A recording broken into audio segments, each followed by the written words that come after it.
Oi, alunos do nono ano. Hoje a gente está aqui, né, para a nossa segunda e terceira aula, certo? Depois da nossa introdução de ontem com a nossa primeira aula, que era mais uma revisão, certo? Uma introdução a esse conteúdo que a gente já vinha tendo, na verdade, antes da quarentena. Então, hoje a gente vai dar continuidade com esse conteúdo, certo? Vai ter pequenos exemplos e alguns vídeos para nos ajudar a ilustrar a ideia da radiação, certo? Eu peço a vocês que utilizem o livro, certo? Página 220, 327, para ir me acompanhando durante a aula, certo? Que é o que a gente vai necessitar na aula de hoje. Ok? A gente não vai precisar do caderno hoje, a menos que vocês queiram fazer as anotações que eu recomendo, certo? Porque vão ter alguns resumos durante a aula e aí a gente vai utilizar o livro, certo? Para acompanhar e caso vocês julguem necessário, fazer as anotações dos resumos no caderno de vocês.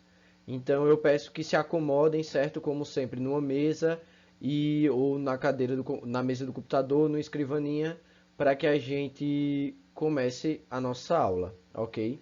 Então vamos para o roteiro de hoje. Hoje a gente vai tratar dos tipos de radiação, certo? O tempo de meia-vida, a idade dos fósseis e os efeitos da radioatividade no corpo humano, ok? Então, esses são os 4 tópicos que nós vamos tratar na aula de hoje, certo? Na parte idade dos fósseis, a gente vai ver ali que vai ter um pequeno cálculo, mas nada de se assustar, certo? É só um cálculo de divisão para a gente registrar o tempo de meia-vida, mas a gente vai ver isso um pouco mais na frente. Nesse momento, a gente vai tratar dos tipos de radiação. E a principal diferença entre elas é justamente o nível de penetração delas, certo? Então, a gente vai ver um pouco disso e na página dos 327 ele ilustra, certo, esses níveis de penetração. Então, pronto, na página 327 a gente encontra essa imagem aqui, certo, dizendo o poder de penetração das radiações. A figura a seguir compara o poder de penetração de cada tipo de emissão radioativa estudada até aqui. Confira. Efeitos da radiação no corpo humano. Então, nós temos a partícula alfa, que é algo superficial, certo? A partícula beta, que penetra o nosso corpo, e os raios gama ou raio-x, que atravessam o nosso corpo, certo?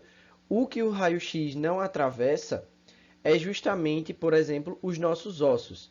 É por isso que quando a gente vai fazer uma radiografia, certo? A gente vai tirar um raio-x do osso da perna. Então a gente tem aqui o osso da nossa perna, certo? Vamos. Tá meio torto, mas dá para entender. Isso daqui, vamos supor que é o osso da nossa perna, certo? Isso daqui é um osso. Então, isso daqui é a nossa perna, certo? Nossa perna. E aqui são emitidos os raios-x. Aqui atrás a gente tem uma placa, certo? Que é justamente aquele papel onde sai a foto do nosso raio-x. Então vamos dizer que a gente tem aqui uma placa dessas, onde vai ficar registrado a imagem. E o que é que acontece? Os raios eles vão ser emitidos de frente aqui para o nosso corpo e ele vai atravessar toda a nossa pele, toda a nossa carne, todos os nossos músculos. Mas ele não vai atravessar os ossos. Então ele vai parar nos ossos, certo? Então, o que fica registrado aqui no papel, certo? É justamente a parte que o raio-x não vai penetrar, certo? Então, aqui está meio feio, mas seria o nosso osso. E essa parte daqui é a parte escura, certo? A parte clara é a parte onde a radiação não penetrou o papel, certo? Então fica registrado o nosso osso, certo? Naquele papel. Quem já quebrou algum osso, certo? Quebrou uma perna, um braço, sabe disso, ou tem algum parente e viu um raio-x. Então, aquele papel fica registrado, certo?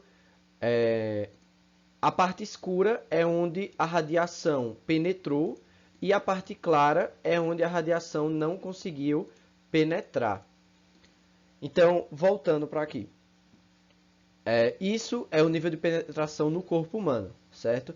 Agora, o efeito da radiação em diferentes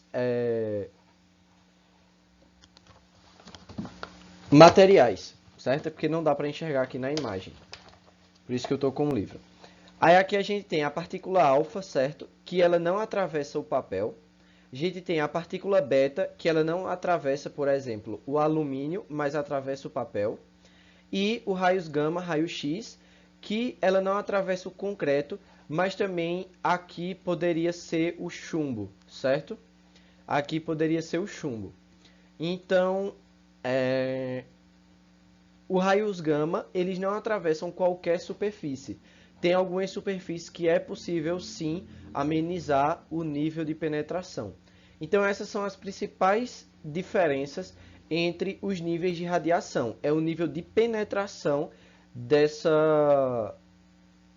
efeitos, dessa emissão de radioatividade, certo? Essa emissão radioativa.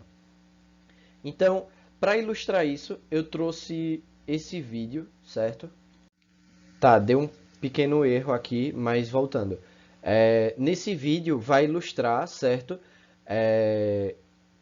Como a radiação funciona de forma do seu nível de penetração, ou seja, da distância do objeto radioativo até um objeto qualquer.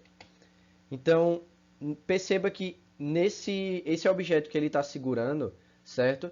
Tem um elemento radioativo, certo? Mas está bem protegido por essa camada. E não é possível ver completamente, mas esse aparelho é o medidor de radioatividade. Então, quando ele aproxima próximo a essa placa cinza, o objeto vai diminuindo, certo? O aparelho vai apontando uma diminuição na radioatividade. Então, imagine o seguinte, quando você liga a boca do fogão, certo? Liga o fogão, você tem lá saindo a chama do fogão e aí você coloca uma panela em cima. Se você aproximar sua mão da superfície da panela, você vai sentir sua mão esquentar. Se você vai afastando sua mão, você sente que o calor que está sendo emitido pela chama, ou seja, pela superfície da panela, vai diminuindo. Então, com a radiação não é diferente. Quanto mais longe do material radioativo, menor é o nível de radiação, certo? Então é assim que funciona. Pronto, travou mais um pouquinho aqui, mas é porque quando coloca vídeo dá esses erros. Então, o que é importante também é que vocês entendam que justamente o nível de radiação também é de acordo com a distância que você está do material radioativo. Não é só por ter um material radioativo na localidade que você vai ficar exposto àquela radiação, certo? O nível de penetração também se relaciona com a distância com que você está do material radioativo. Então, quanto mais longe você está do material, menor é o nível de radioatividade. Quanto mais próximo você está do material, maior é o nível de radioatividade. E aí a gente lembra lá do documentário de Marie Curie, quando ela andava com materiais radioativos no bolso, certo? Ela andava na bolsa, ela tinha materiais radioativos dentro do diário dela, onde ela utilizava para marcar a página. Quando ela recebia pessoas em casa, ela utilizava os materiais radioativos, certo? para mostrar para os convidados. Então, esse contato direto com o material radioativo é o que fez, é o que é tão prejudicial no corpo humano, que a gente vai ver um pouquinho mais na frente, mas esse contato direto é o que é prejudicial. Quando você mantém distância, claro, depende também do nível de radioatividade do material, mas quando você mantém uma distância segura, isso é evitado, certo? Não é só pelo simples fato do material existir que você vai ser submetido ao nível de radiação dele, certo? Também tem um nível de distância. Então, a gente vai ver agora uma ilustração e um experimento do nível de penetração. Lembrando que esse equipamento aqui, ele mede o nível de radiação. A gente viu esse equipamento também naquele documentário sobre Chernobyl, quando os repórteres iam até a cidade e eles mostravam a medição do equipamento. E no equipamento, ele mostrava lá que assim que você chegava na cidade, ele, na verdade, ele mediu o nível de radioatividade no centro de São Paulo, certo? Na cidade de São Paulo, no estado de São Paulo. Ele mediu no centro da cidade o nível de radiação. E o nível de radiação que o equipamento acusava era um nível de radiação muito pequeno, que era emitido justamente pelos raios solares e tudo mais. Depois, ele pegou esse mesmo equipamento e ele mediu o nível de radioatividade logo na entrada da usina de Chernobyl. Logo na entrada da cidade, o nível de radiação já era maior do que na cidade de São Paulo, mas ainda assim era um nível pequeno. Conforme ele ia entrando na cidade, conforme ele foi chegando próximo à usina, os níveis de radiação acusaram valores extremamente altos. Então, o nível de radiação e a distância tem a ver com isso. E aí a gente vai ver uma ilustração.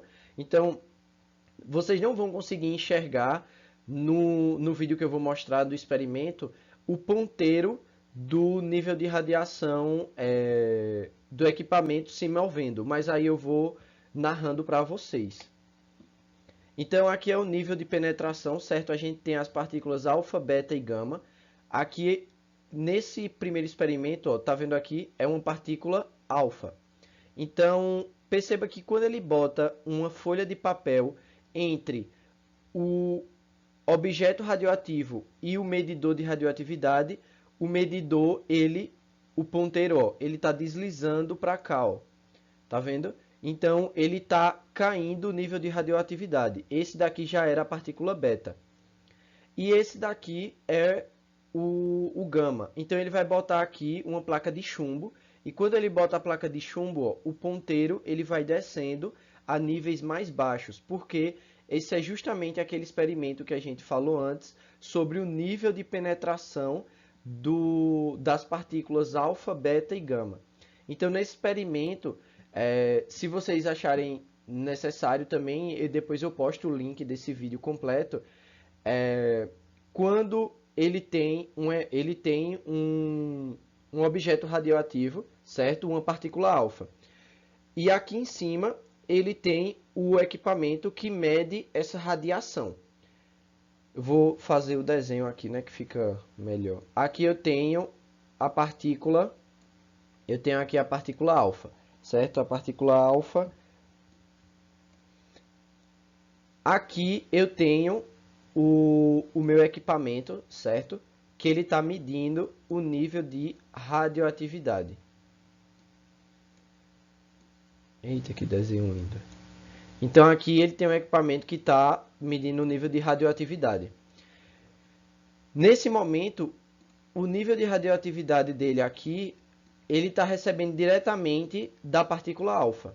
Só que no momento em que ele coloca o papel, certo? No momento em que ele coloca o papel aqui, a radiação ela não vai penetrar o papel, certo? Então ela vai parar aqui no papel e não vai chegar até o equipamento. Então assim o ponteiro do equipamento ele vai acusar níveis baixos de radiação, porque os raios não estão chegando, as partículas alfas não estão chegando ao equipamento de medição, certo? Isso acontece também nas partículas beta. Só que na partícula beta, certo? Na partícula beta, para interromper as partículas betas, ele precisa colocar uma folha de alumínio. Então ele coloca uma folha de alumínio entre o equipamento e o elemento radioativo.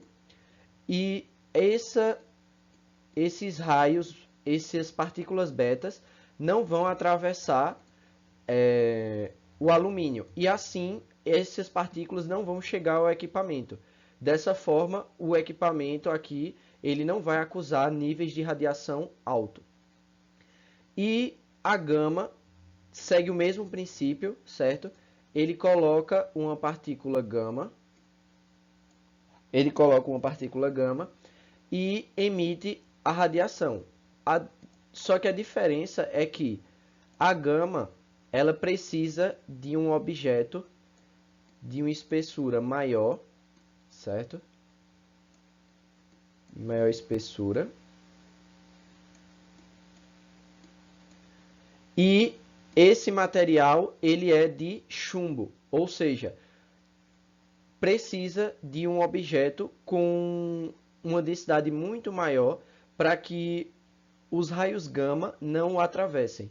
Então, esses raios, as partículas gama, eles são interrompidos pela parede de chumbo e não chega ao equipamento que, novamente, não acusa níveis altos de radiação. Então, esse basicamente é o experimento que mostra que os três tipos de partículas têm níveis de penetração diferentes, certo? Esse é o experimento que comprova que as partículas alfa, beta e gama têm níveis de penetração diferentes entre si.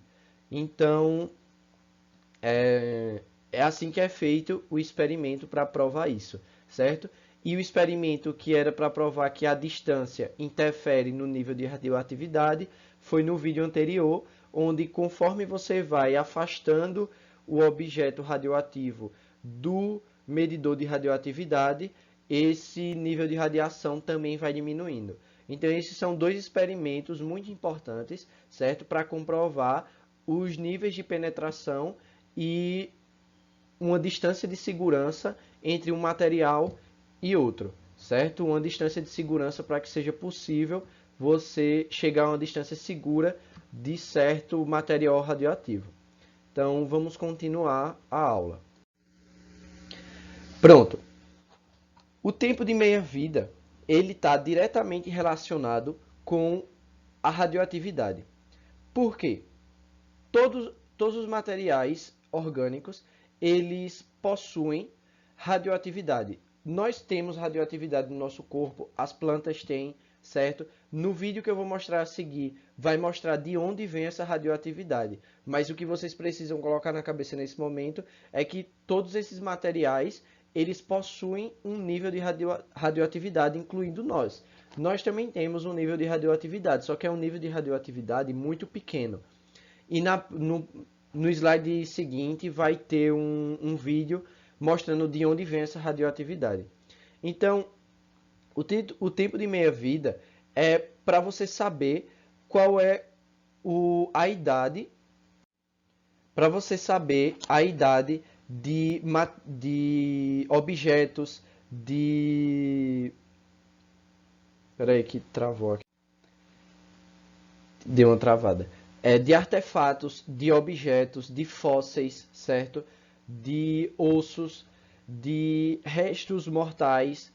Então, esse nível de radioatividade serve para a gente identificar isso. Isso é utilizado principalmente na arqueologia. É por isso que o nosso próximo assunto é sobre os fósseis.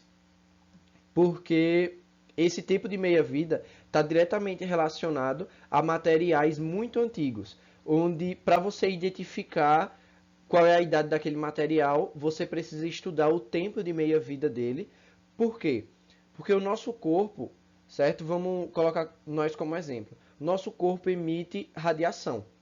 Só que a gente sabe que um material ele não vai emitir radiação para sempre. A gente viu na aula passada que o material ele vai emitir radiação até o núcleo do seu átomo se estabilizar.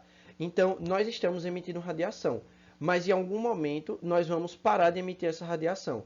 E esse tempo de meia-vida vai analisando o desgaste desse nível de radiação que é emitido pelo nosso corpo. Então, quanto menor o nível de radiação, maior é a idade daquele artefato, seja qual for. Por quê? Porque quanto mais tempo aquele material está emitindo radiação, menor vai ser o nível de radiação dele. Porque esse nível de radiação vai sofrendo um desgaste e aí vai diminuindo. Então, quanto mais velho é o artefato, menor é o tempo de radiação. Então, é mais ou menos assim que eles medem esse tempo de meia-vida. Mas, claro, tem uma regrinha, certo? Primeiro de tudo, esse tempo de meia-vida está diretamente relacionado com a taxa de decaimento de um isótopo radioativo, certo? Ou seja, esse material que vai ser analisado, ele precisa ter algum isótopo radioativo, ele precisa ter algum elemento na sua composição que seja radioativo para fazer essa medição. Porque se não tiver nenhum elemento radioativo nesse material, então não tem como analisar o desgaste, certo? A diminuição no nível de radioatividade. Porque se o material não é radioativo, ele não vai ter nível de radioatividade. Então, ele precisa, esse material, esse artefato que vai ser analisado, ele precisa ter um isótopo radioativo, certo? Para ser analisado a taxa de decaimento, ou seja, o quanto o nível de radiação foi diminuindo. O átomo que tem excesso de energia nuclear. Átomo que tem excesso de energia nuclear é justamente aqueles átomos que emitem algum nível de radiação. E átomo que possui um núcleo instável, que também é um critério para ser um material radioativo. Átomos que possuem núcleos estáveis emitem algum tipo de radiação e eles emitem até eles ficarem estáveis, que é justamente essa parte que o tempo de meia-vida vai analisar. Então, esse exemplo que eu coloquei aqui, certo? É um exemplo de um isótopo radioativo, certo? É um exemplo de um isótopo radioativo, o isótopo mais conhecido e mais estudado, que é o carbono-14. Esse carbono 14 aqui,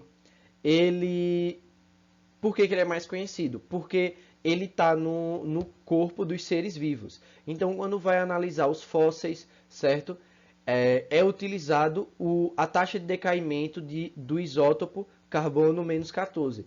Porque ele é o material, ele é o elemento, o isótopo, que mais está presente nos seres vivos. Então, por que é o carbono-14, professor? No próximo slide, a gente vai ver um vídeo onde vai mostrar a origem desse carbono-14. E aí vocês vão entender o porquê que eles estão no corpo dos seres vivos. Mas o que é importante que vocês saibam nesse momento para entender isso é que esse carbono-14 ele está presente no corpo dos seres vivos como árvores, certos dinossauros, nós, os animais. Então, é importante saber disso. Então, o exemplo aqui que eu vou dar é o do carbono-14, onde a massa dele tem um decaimento de 1,5 a cada 5.740 anos. Professor, como assim? Vamos lá. A gente tem, o carbono tem uma massa, certo? Ele tem uma massa qualquer, certo? Vamos dizer que essa massa é a massa X, certo? Quando esse material morrer, ou seja, pode ser qualquer coisa, vamos dizer um animal, vamos dizer um dinossauro, certo? Um dinossauro morreu. Depois de 5.740 anos, a massa desse carbono, a massa desse material, certo? A massa desse carbono -14, ele vai cair pela metade. Então, depois de 5.740 anos, a massa do isótopo ele vai ser reduzido pela metade. Então, se a massa era x, a massa desse isótopo vai ser x sobre 2. Desse jeito, quando se mede essa massa, é possível ver que o artefato, ou como a gente deu o exemplo do dinossauro, ele possuía 5.740 anos. Só que, o que é que acontece se passar mais 5.740 anos? Essa massa vai reduzir de novo pela metade. Só que a metade da metade é 1/4. Então, depois de 5.740 anos, esse material, essa massa desse isótopo, caiu pela metade 2 vezes, ou seja, é a massa dividido por 4. Professor, aí o que isso quer dizer? Quer dizer que se foi encontrado em um artefato uma massa de x dividido por 4, ou seja, a massa original do artefato, certo? Esse artefato que eu estou falando pode ser um dinossauro, pode ser uma árvore, certo? Pode ser um fóssil. Eu estou dando exemplos aleatórios aqui. Então, esse x sobre 4, certo? X é a massa original. Se foi encontrado uma massa original e a massa que foi encontrada nesse artefato é a massa original dividida por 4, certo? Ou seja, é 1/4 da massa original, vai dizer que esse artefato possuía 10.000, 12.000, certo? Que no caso 12.000 não, 11.000, certo? 11.480 anos. Então, se passaram 11.400 anos, eu estou botando arredondado, que é 11.480, mas vamos supor que se passou 11.400 anos, a massa desse isótopo caiu 1/4. Professor, e se passar mais 5.740 anos? Então, a massa que vai ser encontrada nesse artefato vai ser 1/8 da sua massa original. Então, vai ser um pedaço só, 1/8 da massa original do isótopo radioativo carbono-14. E aí, isso quer dizer que se passou quantos anos?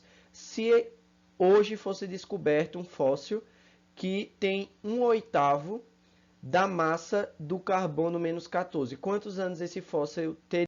Esse fóssil teria aproximadamente 17.200 anos, certo? 17.200 anos.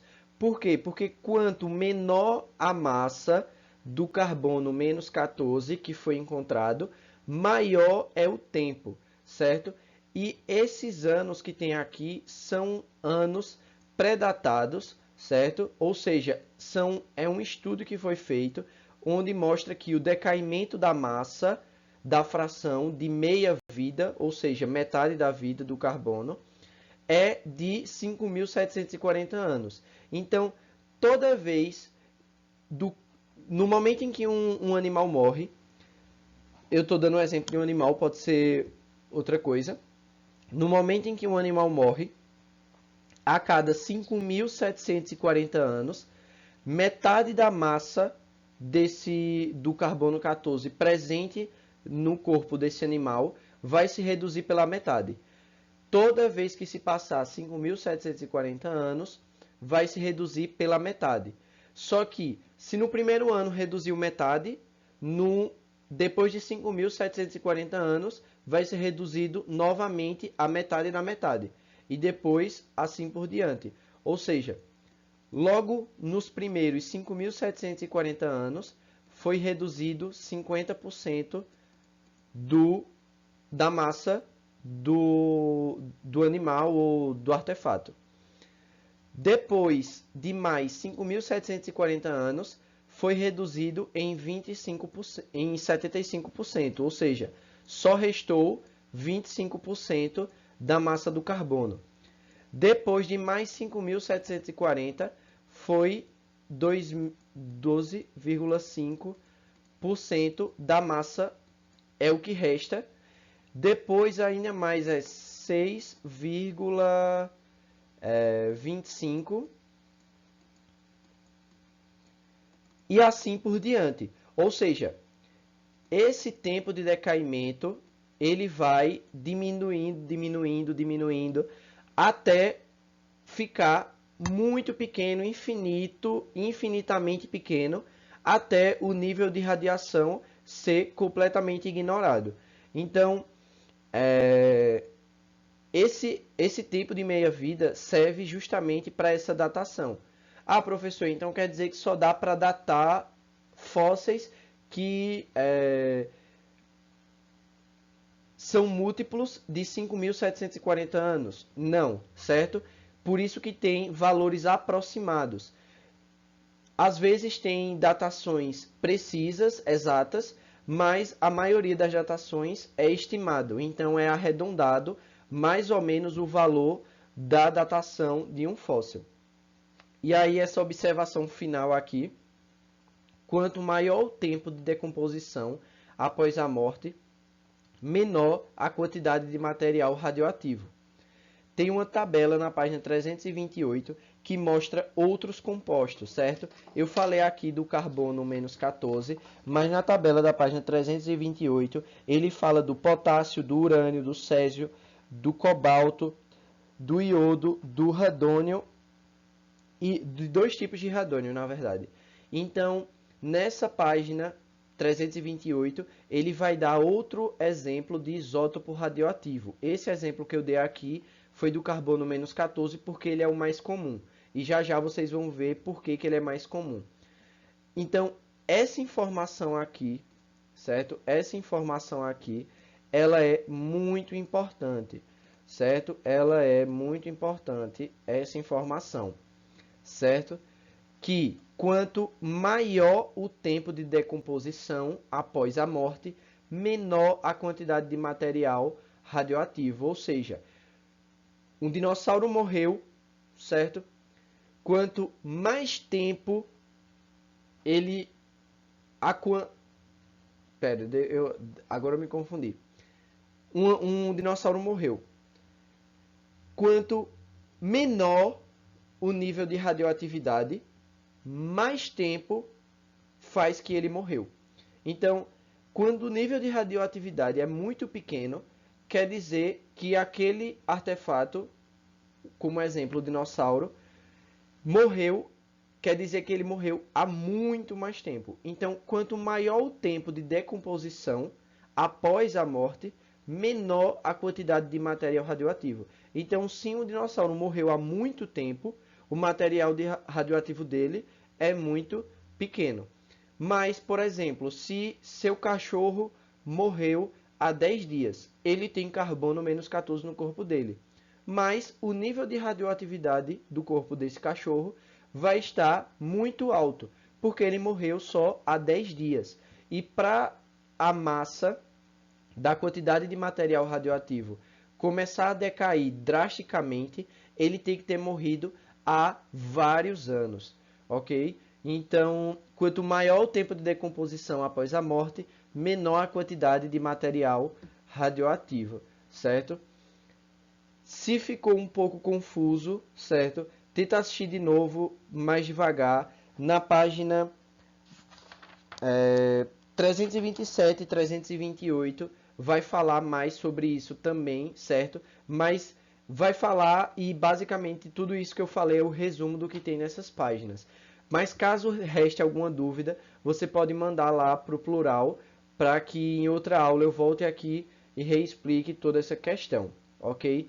Então, vamos ver agora de onde vem esse danado desse carbono -14 que eu passei 15 minutos aqui falando, carbono -14, carbono -14, dizendo que tem no meu corpo, dizendo que tem no corpo de vocês, e vocês não sabem de onde vem. Então, vamos olhar na próxima aula, no próximo slide. Nesse slide, certo, é uma animação mostrando de onde vem o carbono -14. Eu não sei, certo, eu não fiz o teste para saber se o áudio do vídeo vai aparecer para vocês também. Então, para garantir, enquanto tem o áudio do vídeo, eu vou explicando também para caso não tenha o áudio. A Terra recebe, além da luz do Sol, raios cósmicos que vêm do próprio Sol e do Universo. Quando esses raios atingem o gás carbônico que está no ar, eles transformam uma pequeníssima parte dele, 0,001% do total, em moléculas radioativas, o carbono 14. Como você já sabe, as plantas absorvem esse gás carbônico. Ah, a fotossíntese. Exatamente. E como comemos as plantas e animais que comeram plantas, todos os seres vivos acabam tendo um pouco de carbono 14 nos seus corpos. Mas o que tem de interessante nisso? É que quando os seres vivos morrem, as plantas param de fazer fotossíntese e os animais param de comer. O carbono normal, que não tem radioatividade, fica igual para sempre. Mas o carbono 14 continua com a radioatividade, só que ela vai diminuindo com o tempo. A cada 5.730 anos, o carbono perde metade da sua radiação. Em 1947, o cientista americano Willard Libby, Prêmio Nobel de Química, inventou o método da datação pelo carbono 14. Pronto, então eu acho que deu para o áudio saiu, certo, para vocês. Então, vou fazer só um resumo geral. Então, como a gente tem carbono na nossa atmosfera, os raios solares e os raios cósmicos que atingem a Terra transformam uma pequena parte, certo? Vocês viram lá, 0,0001% desse carbono em um material radioativo, que é o carbono 14. Como as plantas, por meio da fotossíntese, respiram o gás carbônico, certo? Elas possuem esse material radioativo do carbono 14 nas suas estruturas celulares. Então, quando o animal come as plantas, ele acaba usufruindo dessas células de material radioativo. E aí eles também ficam com células radioativas. Como nós nos alimentamos de plantas e também dos animais que se alimentam das plantas radioativas, nós também ficamos com uma porcentagem pequena de um material radioativo. Esse material radioativo, obviamente, não é prejudicial à nossa saúde, certo? Não é um nível muito pequeno de radioatividade. Nós estamos expostos à radioatividade a todo momento, quando nós saímos na luz do sol, certo? Micro-ondas, celular. Então, nós estamos expostos às ondas radioativas, às partículas radioativas, só que são partículas que têm uma porcentagem de radioatividade muito baixa e aí não prejudica o nosso corpo. Mas, como vocês viram, quando o animal morre, é possível, através dessas partículas de carbono 14 que tem nos nossos corpos e nos corpos dos animais e das plantas, verificar a datação de quando aquele animal morreu, certo? É assim que fazem a datação dos fósseis, ok? Então vamos para o próximo slide. Pronto. Então, vendo essa parte da idade do tempo de meia-vida, a gente chega à parte da idade dos fósseis, da página 328 e 329.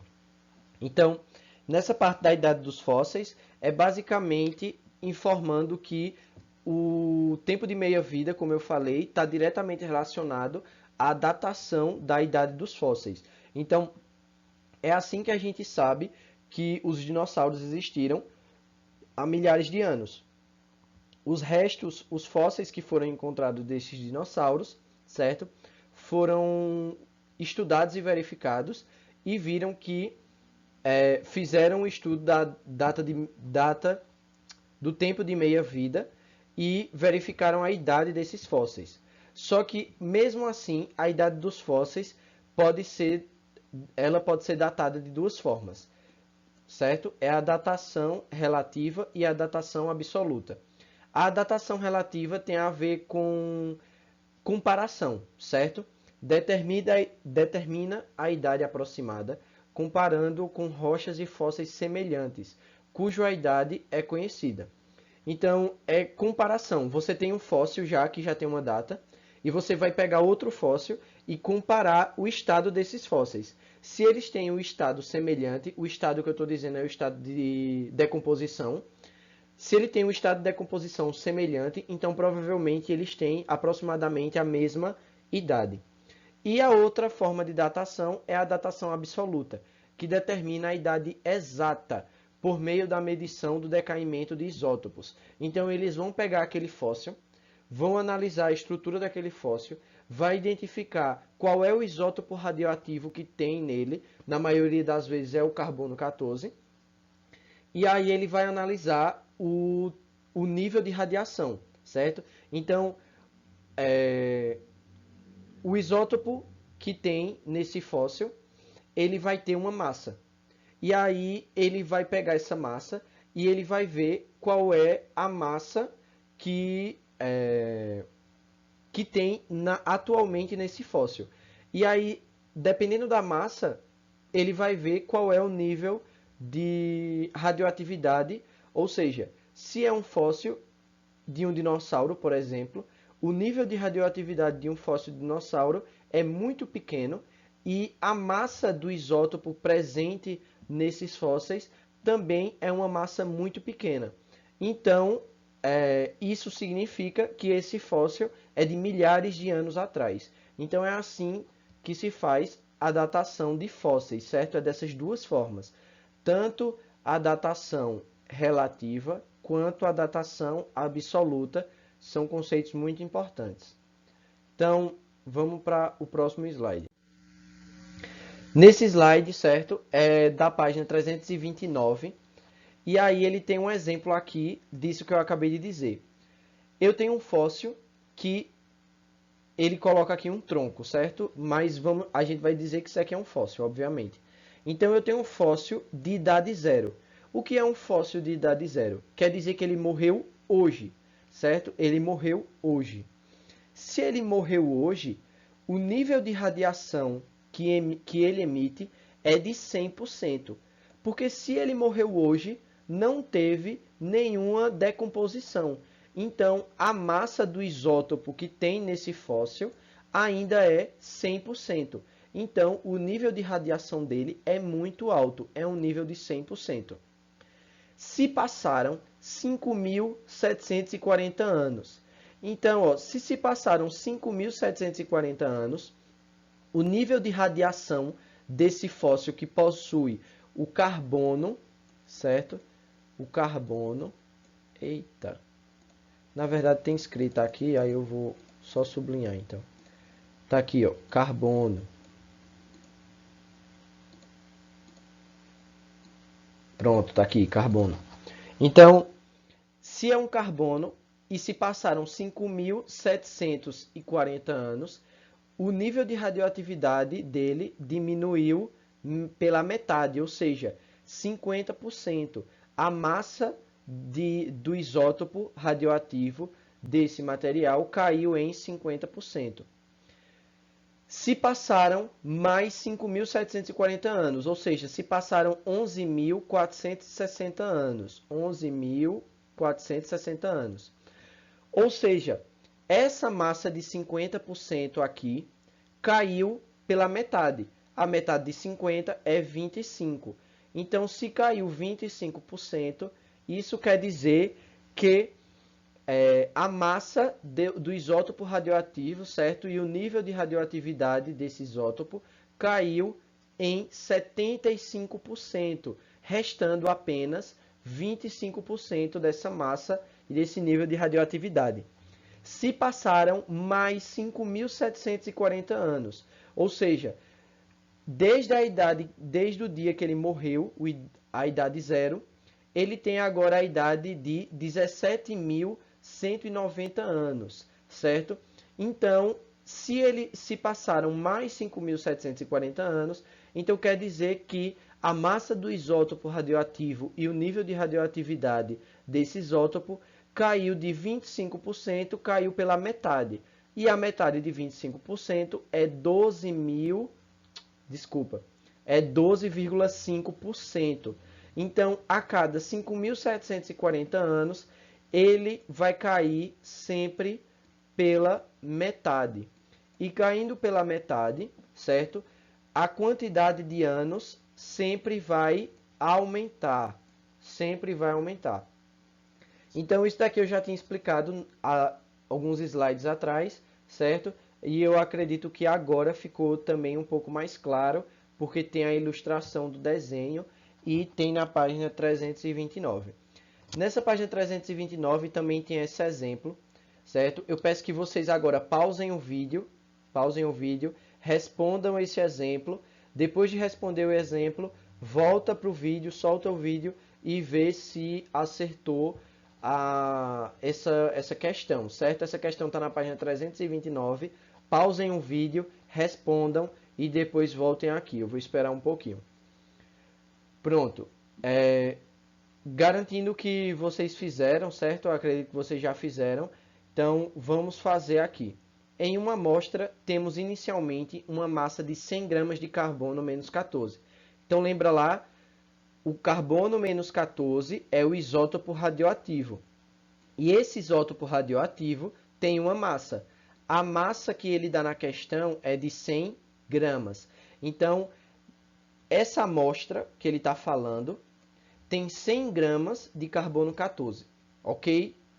Após duas meias vidas, qual será a massa de carbono? O que é meia vida de um carbono? É a quantidade de anos que demora para cair a massa pela metade. Então, duas meias vidas, certo? Primeiro eu divido por 2 e depois eu divido por 2 de novo. Ou seja, se vocês voltarem lá naquele slide, a gente vai ter que esse daqui é o tempo de meia vida, certo? Esse daqui é o segundo tempo. Esse daqui é o terceiro tempo. Esse é o quarto tempo, certo? Então, isso é uma meia-vida, duas meia-vidas, 3 meias-vidas, 4 meias-vidas, certo? Aqui é 16, certo? Aqui era 1. 16, eu não sei de onde veio esse 4.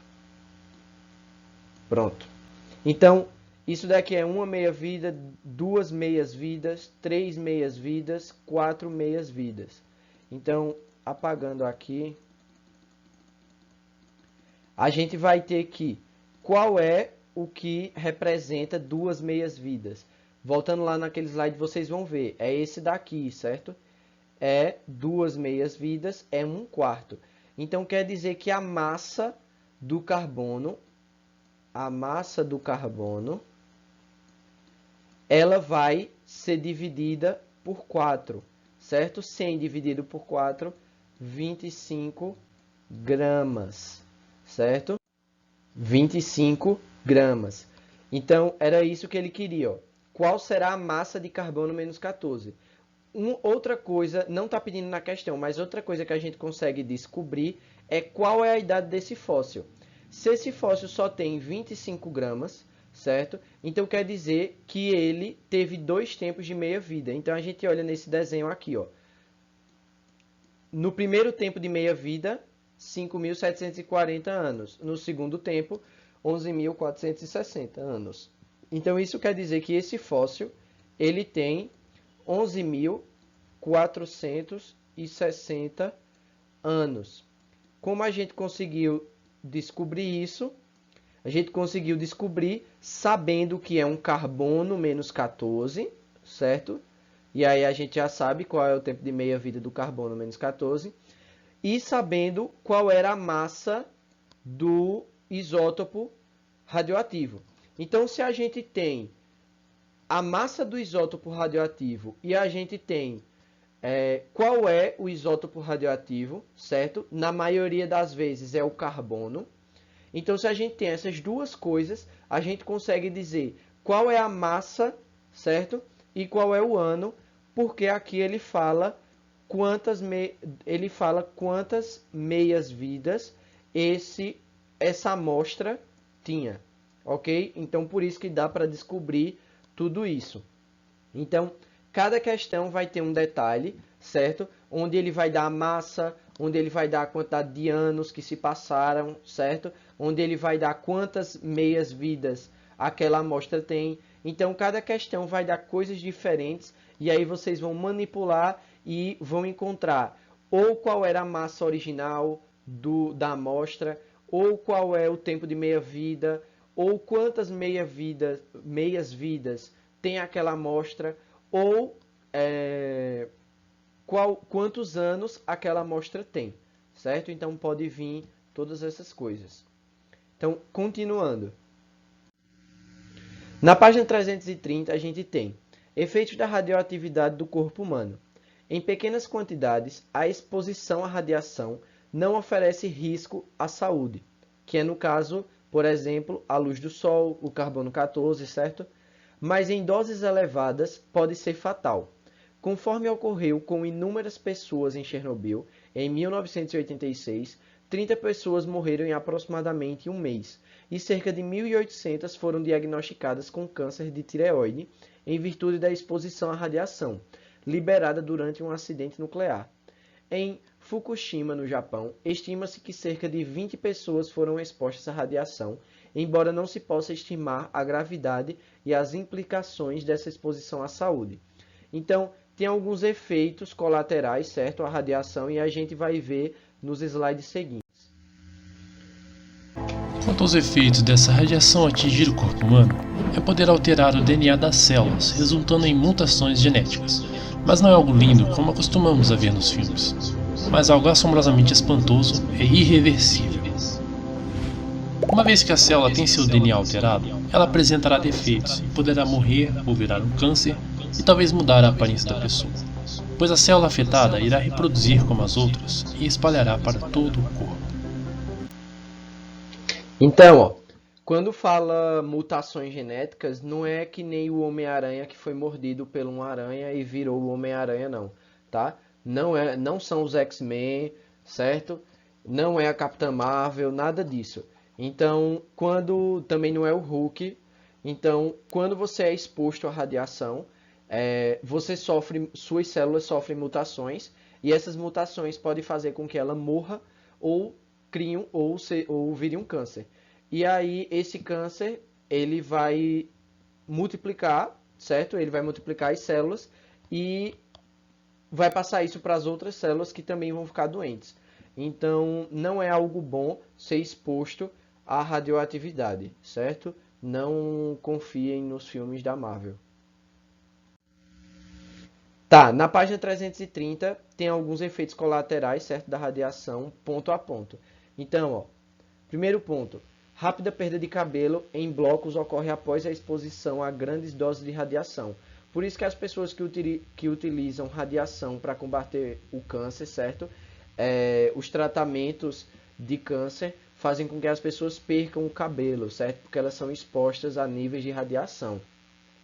Segundo, como as células do cérebro não se reproduzem, os danos só ocorrem após grandes doses de radiação, certo? Então, se seu cérebro foi exposto à radiação, precisa de um nível e uma dose muito alta para causar alguma deficiência nele. A tireoide é afetada pelo iodo radioativo, podendo ser destruído. O efeito é reduzido quando se torna Eita, que tá difícil. Se torna iodeto de potássio, certo? Então, problemas na tireoide são facilmente tratados, ok? Então, se você for escolher, tem algum problema na tireoide, ok? Porque é facilmente tratado.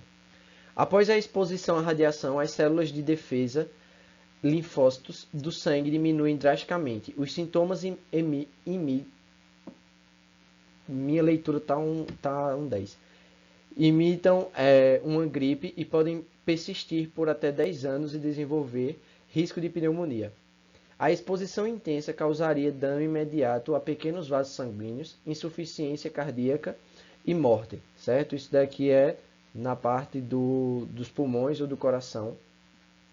6. Danos ao revestimento intestinal, causando náuseas, vômito e diarreia. O trato gastrointestinal, as células reprodutivas e capilares sanguíneos são danificados. DNA e RNA são das células são alterados, certo?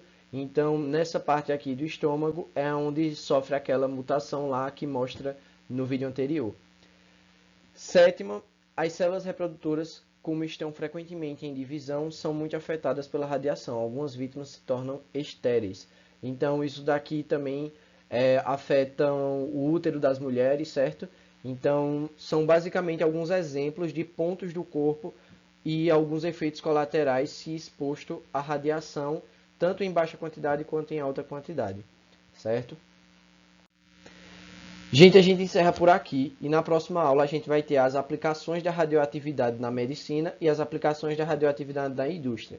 Como eu já havia falado antes, essa parte aqui vocês fizeram, pelo menos eu espero que tenham feito, resumos, certo? E pesquisas sobre isso.